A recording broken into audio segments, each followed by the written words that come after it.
O tema que nós vamos abordar hoje é sobre educação e direitos humanos, que tem muitas temáticas dentro desse grande tema.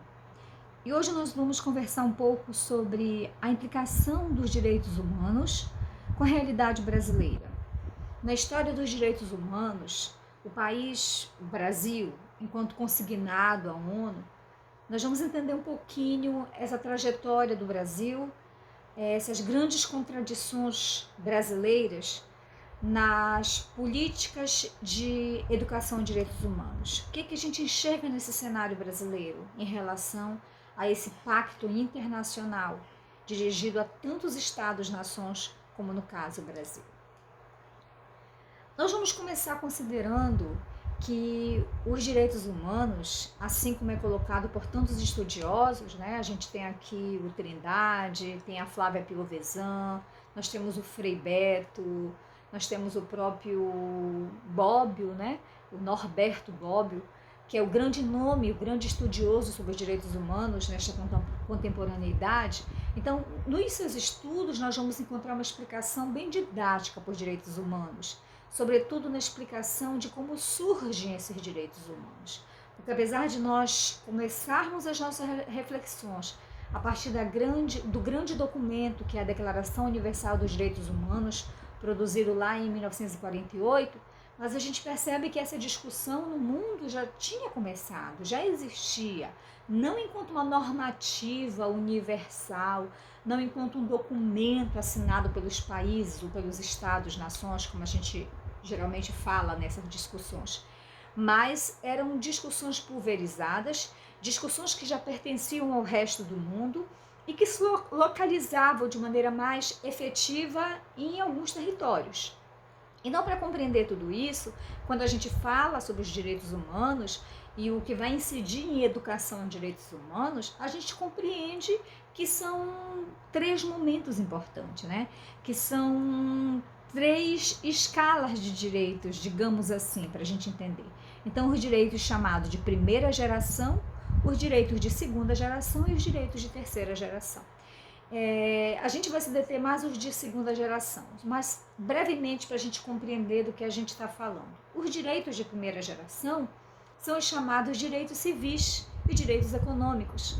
Eles vão surgir lá pela independência dos Estados Unidos, nesse contexto, a discussão ganha corpo. E também após a independência dos Estados Unidos, também ali ao entorno ou de maneira muito forte na Revolução Francesa.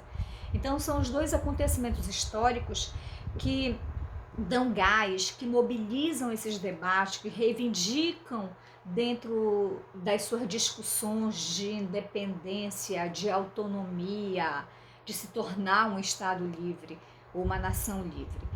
Então, essa primeira geração de direitos, chamada de direitos civis, é o direito à propriedade, o direito aos bens de consumo, o direito de ir e vir, o direito à segurança.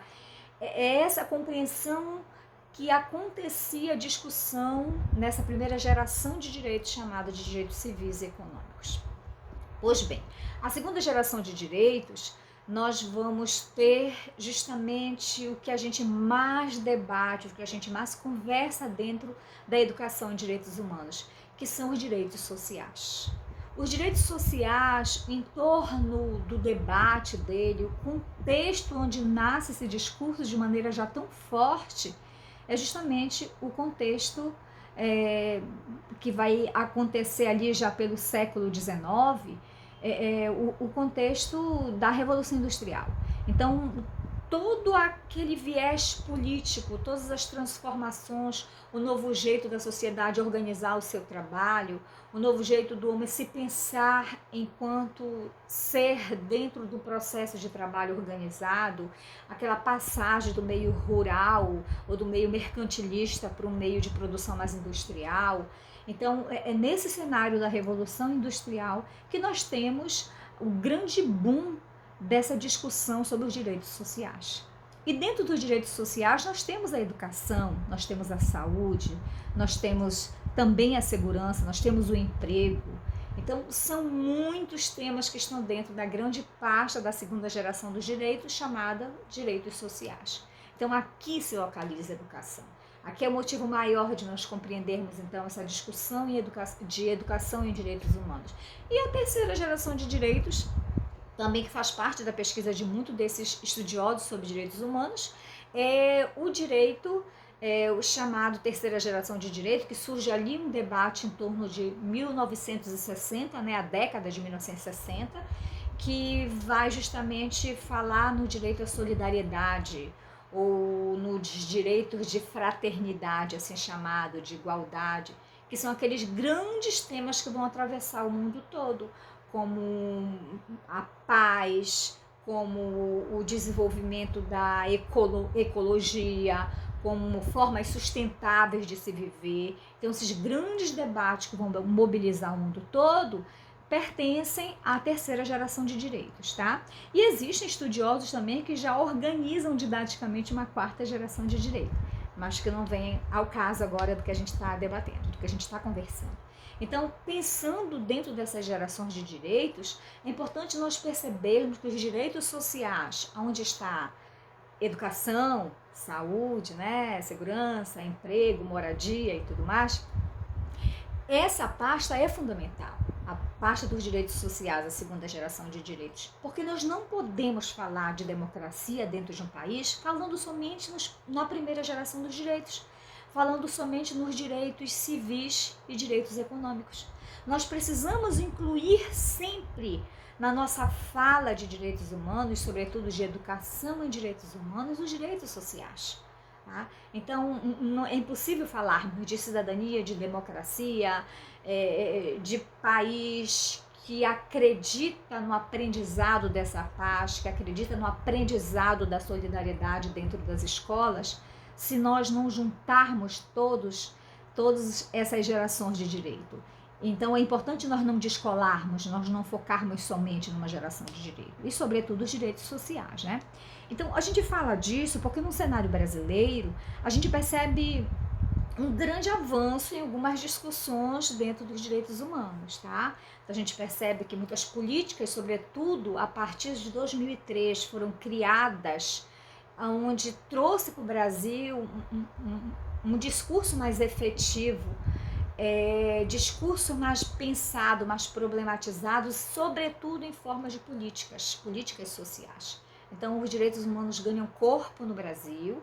As primeiras pactuações, elas passam já a acontecer na década de 1900 e 1992, 96, por aí vai, mas se torna mesmo uma política efetiva no meio da vida do povo lá de 2003, 2005, 2007, que aparecem as grandes iniciativas brasileiras em torno dos direitos humanos, tá? Sobretudo nessa vertente educacional. É importante nós dizermos isso. Então nós temos o quê? Um cenário brasileiro de muita contradição também, imensas contradições.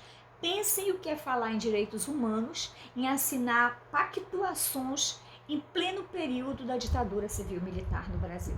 E isso aconteceu. Então, um cenário de extrema suspensão de direitos humanos e o Brasil se sentindo e assinando pactuações como consignado, tá, de uma pactuação internacional dos direitos sociais, dos direitos políticos, dos direitos econômicos do povo. Então, foi assinado em 1966 esse documento de pactuação do Brasil com esses direitos. Ou seja, o Brasil estava se assumindo como fazedor, como uma nação que estava consciente da necessidade de produzir, de permitir no seu território a produção de ações ou a implementação de projetos voltados para os direitos humanos. Então, uma contradição enorme, né? E não é só essa.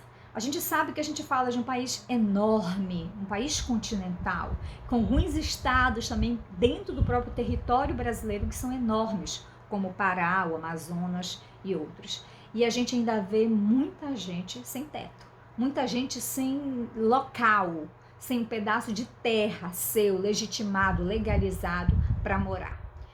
Temos a questão também da fome no Brasil, um país produtor de muito alimento, que exporta alimentos importantes, mas que ainda tem uma boa parte da sua população que passa fome. A questão também, as questões raciais de modo geral. um país miscigenado, um país que na sua origem abriga uma carga genética, étnica maravilhosa, enriquecedora, plural, mas que tem um racismo, ou formas de racismos extremamente veladas e violentas também. Então, a história brasileira, o chão da história brasileira, ainda nos mostra, nos revela muita contradição na pauta dos direitos humanos. E é importante nós falarmos disso, nós dizermos isso, porque desde o documento de 1948, a Grande Declaração Universal dos Direitos Humanos, essa declaração se torna um instrumento pedagógico para serem trabalhado nas escolas. E o chão da escola como local importante, fundamental para a propagação desses direitos, para se ensinar, sim, direitos humanos. Os direitos humanos, eles foram construídos, eles não são naturais. Embora se defenda a vertente dos direitos humanos como naturais, mas a gente sabe que eles foram frutos de batalhas, de lutas, e que precisam ser nos meios sociais, nas instituições, aprendidos, debatidos. Se nós já logramos de tantas violações de direitos no nosso Brasil, imaginam se nós não falarmos sobre elas, se nós não conversarmos com os nossos alunos sobre a necessidade dessas bandeiras importantes para produzirem políticas sociais. Aí as pedras gritarão. Aí mais violações teremos no âmbito dos direitos humanos. Então, o grande chão que é a escola na produção desses direitos. Então, a gente fica por aqui nesse primeiro debate sobre educação e direitos humanos, a realidade brasileira como se mostra, e a gente segue com outros debates em outros vídeos. Tchau, fiquem bem.